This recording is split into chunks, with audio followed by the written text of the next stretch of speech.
Yo, what's the crap, boys? The NBA draft is getting close now. I've got my own little draft lottery, mock draft I want to do. Only the lottery. I'm not exactly a big draft guy. I'm more of a guy that finds out, second half of the season who the best prospects are, the main three. And now, everyone else, obviously I had to do a little bit of research for this one. So obviously now I do know a bit more better. So my takes on this might not be the best, but I don't give a fuck. Number one, the first three picks, I'll just get over and done with. We all know that. It's either, Wembanyama, Scooter Braun Miller. So Wemby's obviously going to the Spurs. Whatever Charlotte decides to do, whether they trade for Zion, trade away the pick, which I think would be dumb, unless you are trading for Zion. You're going for more of a win right now sort of move. When you draft Scooter Braun Miller, it's more winning next year and the year after. I'm kind of torn between this. Scoot, he is also a point guard. Maybe you run LaMelo at the shooting guard. Brandon Miller is going to be a generational scorer. He's free, tall wing. I think he can develop into a two-way player. So it's really just personal preference. Obviously, they're doing second round of interviews for both of those players. But my whole mock is somewhat fit. Who I think the best player is. I think in this situation, it's a win-win. If you're going for fit, you draft Brandon Miller. You're going for best player. You go for Scoot Henderson. I think you go Scoot. Kind of seems like the smart thing to do. Rhyming accidentally. And then Braun Miller, number 3, or whatever that number 3 pick ends up, because OKC, Portland, even Indiana, New Orleans, Toronto, they all cannot have their picks. Dallas as well.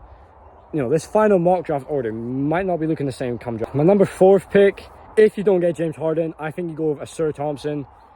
Obviously, if you do get Harden, drafting another point guard just makes no sense to me. Ausar is definitely one of the best athletes in the world, especially for the NBA. Insanely athletic, insanely explosive, great first step, can get to the rim, great passer, can develop, can turn into a great ball handler, playmaker.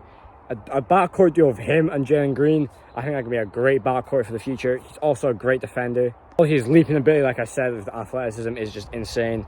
Only negatives is of course his shooting. Same with his twin, just not good shooters.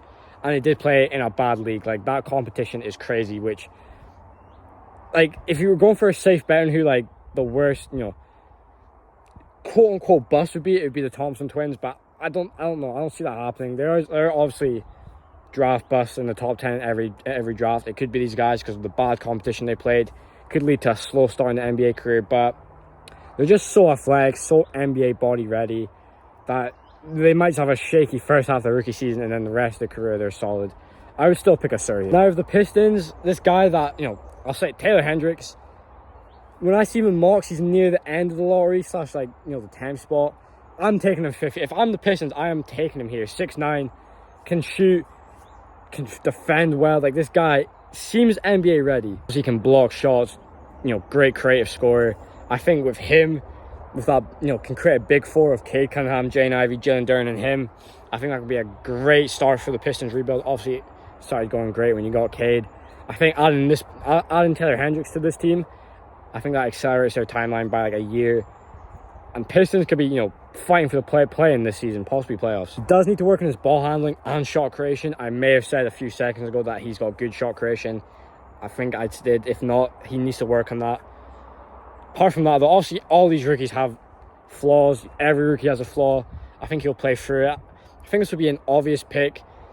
I'm not sure why he's mocked this high, that low. I think he'll be a solid pick. Seems most NBA ready compared to Jarius Walker, who does need some time to develop. For the 6th pick, Orlando Magic, I'm going with the other Thompson twin. Pretty much the same players. Needs to work on his shooting, but I think he can fit quite well into that Orlando team at the shooting guard. Obviously, just does need to work on his shot, but he is insanely athletic, great defender, great playmaker. And this Orlando team, if they pick him, and obviously they've got the 11th pick, who I think the player that if they draft there is going to be great for them as well. Orlando's going to have a great team. They're possibly going to win the draft, arguably, but we'll have to see. Number 7, the Indiana Pacers. I'm going Cam Whitmore. Explosive to the rim, great first step, high basketball IQ. I think, obviously, he's a big body as well, quite physical. I think the only bad thing, that you're concerned about is just his tunnel vision, you would say. Just does not look to pass. I don't think he averaged an assist in college. Bad assist to turnover ratio. Obviously, you're playing with Haliburton. He's going to do all that. I think he'd be great next to Benedict Mathurin and Haliburton. He can, develop and learn all that off Haliburton. Also, just to play off the, the whole game plan. He's saying of every NBA rookie, if you develop them right, he will be great. This guy's upside is definitely up there. You could argue that he is the 5th pick, possibly the 4th pick if, the Rockets get Harden, but this is just my list. Now, the 8th pick with the Wizards, they could end up with the 3rd pick. Like, do you know what I mean? They could end up with any pick, above. I'm going to go with Cason Wallace.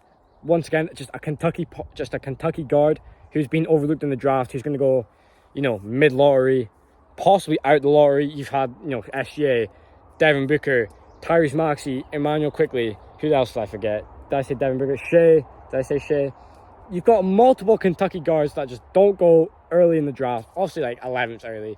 Shea was like the 11th pick or 10th pick. Maxey and Quickley were, 20s. This guy is going to be one of the best perimeter defenders in the whole league. I just like this. And obviously, history kind of backs. Obviously, could be different, but the Kentucky guards are different. I think he can be a star after his rookie season, and his shot is nice. Obviously, like with every rookie, like I'm saying, they can work on it. I think this guy will be, arguably, out of the top 3, will be most likely starter ready after his rookie season. For the Washington Wizards, bro, you take him a point guard, reset your rebuild, whatever you get for Bradley Beal. It looks like they're going to be selling low. Obviously, you get Chris Paul and Landry Shamet. That's kind of a bad start to the rebuild. Maybe, sign and trade Porzingis, see what other trade assets you can get. But Cason Wallace, that's better. That's a great start. With the 9th pick, Utah Jazz, I'm selecting Jarris Walker. A lot of people have him going a bit earlier. I think he just needs time to develop. And Utah, they've got a lot of players that are good, but like not great, so they're kind of just stuck where they are. I think he needs time to develop. I think he can get that, playing minutes behind Markkanen and all that. I think he's just very physical, dominant, can be an all-NBA defender, multiple selections in his career. We'll have to see. But this guy, really needs time. If you give him time, he's going to be a phenomenal player. All-star, like I said, all-defensive, possibly all-NBA. You just got to give him his time. Now, with the Mavericks, they could trade this pick, but I think Jordan Hawkins can be their guy. Great three-point shooter, good defender, got good size. I think he can be an impact now player. Someone that comes off the bench, maybe works his way into starting lineup, gives you good minutes in the playoffs for, technically an experienced guard. We've seen rookies come in and be well in the playoffs. Keegan Murray, prime example. I know there's someone else, just not off the top of my head. This is a great pick for the Mavericks. Obviously, I would look to trade it. Maybe you get a good role player. But I think Jordan Hawkins can be a great pickup. He also does have his high basketball IQ, which will obviously help. And he's a great free throw shooter. Kind of seems like a no-brainer, but, Dallas are obviously looking at their options for the 10th pick. My opinion, I think it'd be safe to just go with this one. Orlando, I'm going with Anthony Black. He was filling in for Nick Smith Jr. If you come back away with Anthony Black and Amen Thompson, I think that's going to be great for your draft. Anthony Black is just a great rebounder, great defender, great playmaker. Shooting is, out that window, not out the window. I think he can definitely develop. He had shot like 30% from free. Jump shot could be okay. Markelle Fultz, I think, is going to win Most Improved Player next season. A guard duo of those two, I think, can be great. And he maybe sign like Mike Conley to that team. I think that can be great for you. But I think that can definitely develop into a great point guard duo. Your 2-point guards being Anthony Black and Markelle Fultz, plus a veteran. I think that's great for Orlando. Stocking up in the guard position. You do have Paolo, you do have Franz Wagner. Maybe you do, Wendell Carter at center. He's got a depleting contract, so he gets paid less every year. It honestly just depends. That's kind of what OKC should pick Wemby's teammate. I'm not going to say his first name, but Coulibaly, the 18-year-old, 6'8", I believe. He's helped the Mets and Wembanyama in the playoffs. I think he's an easily NBA-ready guard. Does seem a bit raw because, he's from France. Not exactly get the coverage that Wemby does. His two-way potential is too good to be ranked in the mid-20s. You put him on OKC, who have a lot of solid players. So obviously when Shea comes back around, Chet, you got Josh Giddey, you got Lou Dort. You let Coulibaly, be the 8th man, 9th man off the bench. You let him develop, take his time, let him work for his mistakes. Easily become an all-star type of player. Easily. I'm not joking here. It'd be good to see him on San Antonio. That'd be a phenomenal duo. But on OKC, on their stacked roster already with all their picks, I think he would just fit perfectly. OKC are loaded on draft picks, so taking a raw prospect, a sleeper pick, I think it makes sense. It's a low risk, high reward.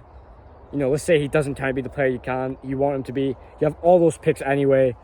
You can trade for a star. Like, you've got a lot of flexibility if he doesn't turn out right, but I think he'll turn out good. With Toronto, I think they should blow it up. Maybe they do get the third pick and they do get Scoot. I think I would still pick Nick Smith Jr. even if they do get Scoot. Great combo guard offensively. He was was very injured in this season technically, but when he came back, he has 3 20-point games. So, he's still the player that he is. Obviously, injuries do derail you a bit, but he's still young. It is tougher to go for that 18 years old. I think Toronto, let's say they don't get Scoot, they stay where they are. I think that's a great start. You got him and Scotty Barnes.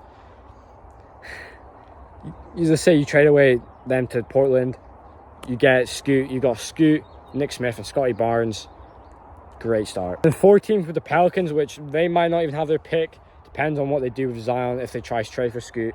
You would imagine if, you'd have to get 14 to get 2 as well, I'd imagine. But I'm still going to go with Grady Dick. I think they can be a great player to that already deep roster. Along with Trey Murphy. Got all those other good role players. Great shoot. He's a great shooter. Good defender. Does need to put on some more muscle. Some more pounds. You feel me? I think he can be he also seems NBA ready. Starter. I'm not sure starter potential. Maybe on some team. But I think he's going to blossom to a great player. Especially a great shooter. Easily could average, get in the high, mid 40s in shooting percentage. 42 to 44, possibly 45. We'll just have to see though.